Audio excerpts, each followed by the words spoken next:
नमस्कार साथियों, मैं हजारीलाल एडवोकेट। आज मैं कुछ टॉपिक पे बात करना चाहता हूँ, कुछ विषय पर, जो विषय है वैश्वीकरण। ये 12th क्लास सेकंड ईयर और थर्ड ईयर में सबसे इंपॉर्टेंट टॉपिक में से एक है। वैश्वीकरण पश्चिमी देशों की देन है और अमेरिका ने सर्वप्रथम 1776 को अमेरिका आजाद होने के बाद अमेरिका ने व्यापारीकरण की नीति को अपनाया। वैश्वीकरण को भूमंडलीकरण भी कहा जाता है और इसे व्यापारीकरण, ग्लोबलाइजेशन भी कहा जाता है। वैश्वीकरण का अर्थ हम जानेंगे। अब वैश्वीकरण का अर्थ है एक देश की अर्थव्यवस्था को दूसरे देश की अर्थव्यवस्था को व्यापार के माध्यम से जोड़ना ही वैश्वीकरण कहलाता है। वैश्वीकरण की प्रक्रिया में व्यापार होना, दो देशों के मध्य व्यापार की नीति को अपनाना ही वैश्वीकरण कहलाता है। अतः इसके प्रमुख तत्वों के अंदर हम अब जानेंगे वैश्वीकरण के अंदर प्रमुख तत्व क्या है, इसकी किस तरीके से अपनाया जाता है। सबसे पहले विचार। जब हम किसी भी देश की विचार की नीति को अपनाते हैं, विचार को अपनाते हैं, उसकी आदतों को अपनाते हैं, तो ये कहीं ना कहीं वैश्वीकरण का एक प्रमुख उदाहरण है। पूंजी, विदेशी पूंजी को अपनाना, वह हमारे देश का पैसा विदेशों में फैल जाना, ये भी कहीं ना कहीं एक वैश्वीकरण का एक उदाहरण है। वस्तु, विदेशी माल, विदेशी चीजों को अपनाना, ये भी एक वैश्वीकरण का एक मूल तत्व व मूल एक उदाहरण है। आवाजाही, जब हमारे देश के नागरिक जब विदेश जाते हैं और विदेशी संस्कृति को अपनाते हैं, तो यह भी एक वैश्वीकरण का एक मूल उदाहरण में से गिना जाता है। तो पारस्परिक जुड़ाव के तत्व, विचार, पूंजी, वस्तु, आवाजाही, मानव की आवाजाही, जिसे हम टूरिज्म कहते हैं। और कहीं ना कहीं जब हम अमेरिकी संस्कृति को हम अपनाते हैं, अमेरिकी कल्चर को अपनाते हैं, अमेरिकी खान पान को अपनाते हैं, कहीं ना कहीं तो इसको अमेरिका की लैंग्वेज में व राजनीति की लैंग्वेज में इसे मैकडोनाल्डीकरण कहा जाता है। मैकडोनाल्डीकरण की नीति कहा जाता है अमेरिकी संस्कृति को अपनाना। 2 नंबर में कभी कभी पूछ लेता है मैकडोनाल्डीकरण क्या है, तो मैकडोनाल्डीकरण का मतलब है अमेरिकी संस्कृति को अपनाना ही मैकडोनाल्डीकरण कहलाता है। वैश्वीकरण की विशेषता, अब मैं बात करने वाला हूं वैश्वीकरण की विशेषता पर। इसमें पारस्परिक जुड़ाव पर बल दिया जाता है। एक देश व्यापार के माध्यम से दूसरे देश से पारस्परिक रूप से जुड़ जाता है। व्यापार के माध्यम से पारस्परिक जुड़ाव के हित में समानता, इन दोनों में हित में एक दूसरे की ना समानता होती है। एक देश माल बनाता है, दूसरे देश को पैसा मिलता है, तो इनकी हित की समानता नहीं, कहीं ना कहीं वो मुझे प्रोडक्ट दे रहा है और हम उसे पैसा दे रहे हैं, ठीक है ना। तो कहीं ना कहीं हमारा हित और उसका हित एक जैसा होता है। इसमें संस्कृतियों में बदलाव, संस्कृति में बदलाव मतलब हम कहीं ना कहीं दूसरे देश की संस्कृति को वैश्वीकरण के माध्यम से अपना भी लेते हैं और हम अपनी संस्कृति उस देश में फैला भी देते हैं। वैश्विक सहयोग को बढ़ावा देना। वैश्विक सहयोग, इसका अर्थ ये जाता है कि अगर जिससे हम व्यापार कर रहे हैं, जिस देश से हम व्यापार कर रहे हैं, पर जिसका माल हम खरीद रहे हैं, अगर उसको किसी भी आपदा आ जाए, कोई मिसहैपनिंग हो जाए, तो हम उसको पैसों से मदद भी कर सकते हैं व सहयोग दे सकते हैं।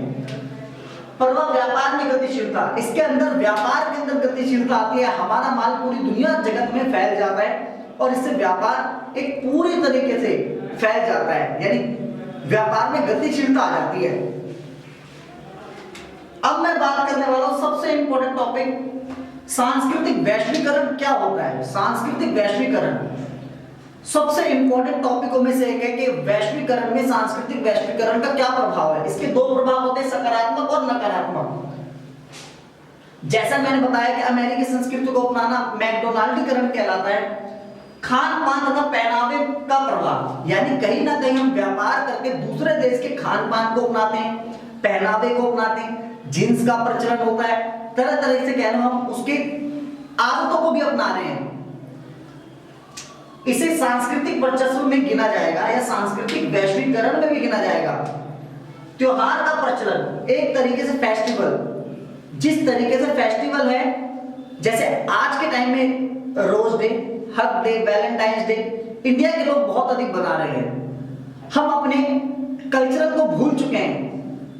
शिवरात्रि, नवरात्रि पूजा, हम भारतीय धर्म को भूलकर, भारतीय फेस्टिवल को भूलकर हम विदेशी फेस्टिवल को अपना रहे हैं। ये एक तरीके से त्योहार का प्रचलन विदेशियों का, भाषा शैली का प्रचलन, हम नमस्कार की नीति को छोड़ चुके हैं, हम हाय हेलो की नीति को अपना रहे हैं।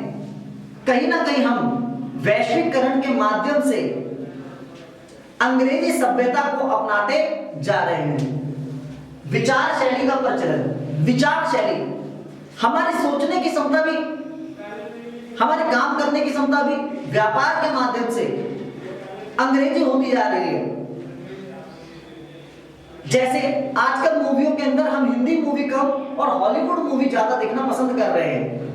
कहीं ना कहीं हम अपनी संस्कृति को पीछे छोड़ रहे हैं और हम अन्य संस्कृति को अपना रहे हैं, जो हमारे लिए लाभकारी भी है लेकिन भविष्य में आगे जाकर ये हानिकारक भी हो सकती है।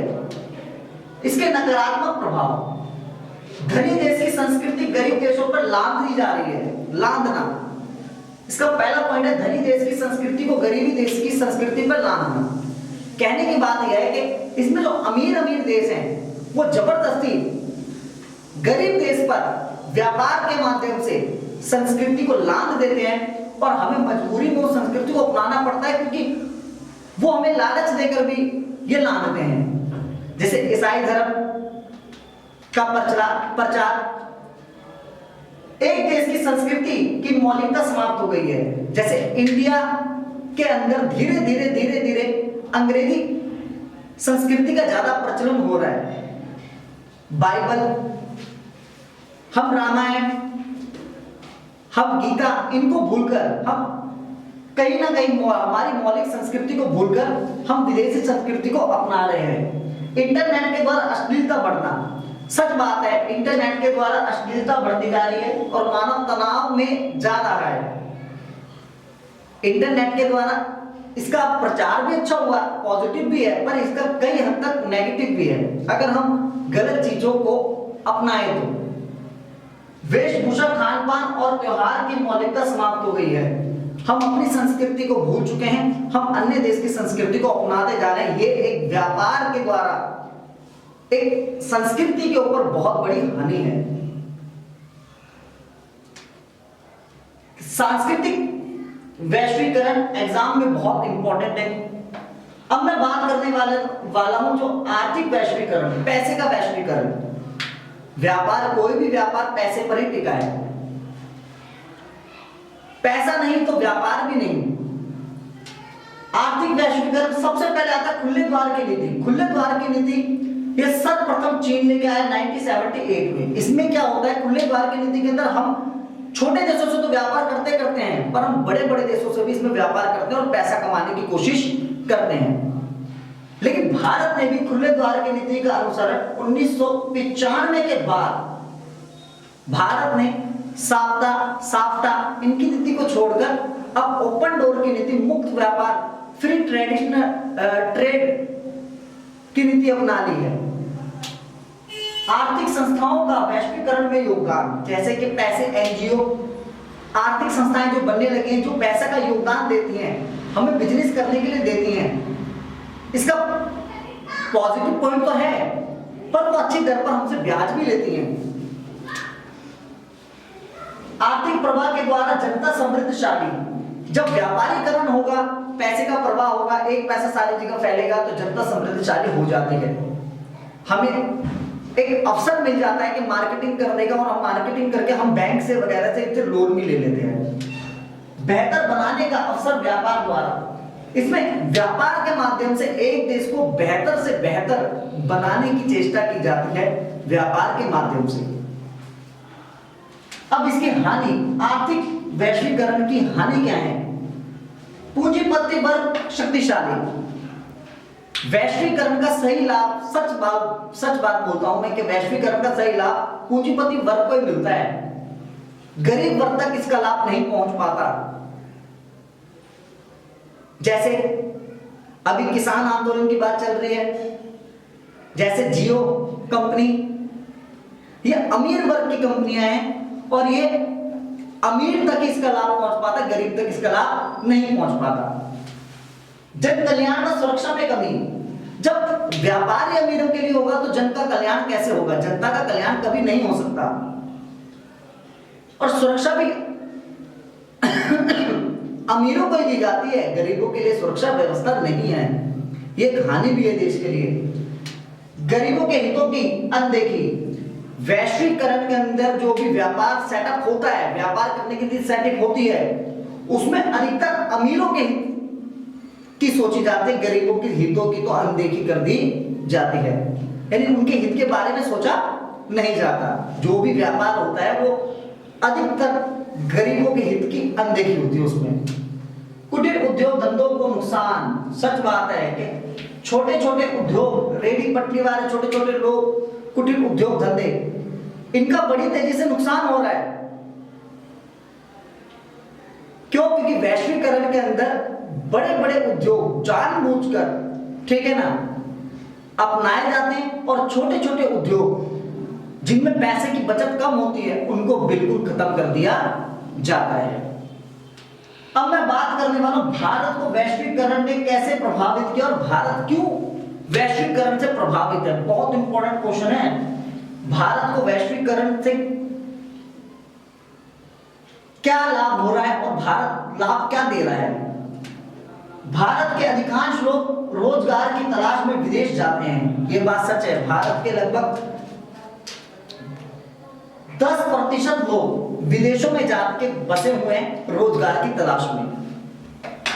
और जब ये रोजगार की तलाश में जाते हैं तो कहीं ना कहीं ये भी आवाजाही का उदाहरण है, जो मैंने बताया था, ठीक है ना। मानव की आवाजाही भी कहीं ना कहीं वैश्वीकरण को दर्शाती है।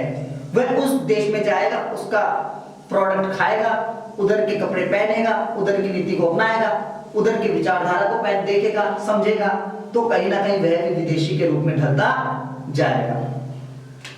भारत अपनी संस्कृति को देश में फैला रहा है, ये बात सच है। भारत भी अपनी विदेशी देशों में अपनी संस्कृति फैला भी रहा है और कहीं ना कहीं भारत विदेशी देशों की संस्कृति बड़ी तेजी से अपना भी रहा है।